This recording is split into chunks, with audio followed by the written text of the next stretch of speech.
Assalamualaikum warahmatullahi wabarakatuh. Saya Aminullah Usman, SI AKMM, Wali Kota Banda Aceh.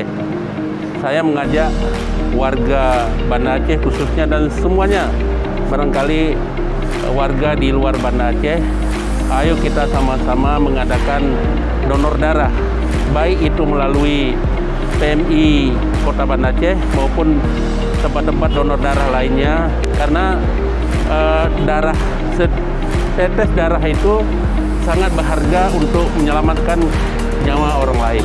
Jadi oleh karena itu, di samping sangat berharga bagi warga yang lain, tentu ini adalah buah pahala yang akan saudara dapatkan apabila saudara telah memberikan darah atau donor darah yang kita laksanakan dimanapun ya. Insya Allah PMI Banda Aceh selalu siap untuk mengambil darah Anda apabila Anda berkenan untuk mengadakan donor darah. Sekali lagi saya mengajak, ayo donor darah di PMI Banda Aceh. Assalamualaikum warahmatullahi wabarakatuh.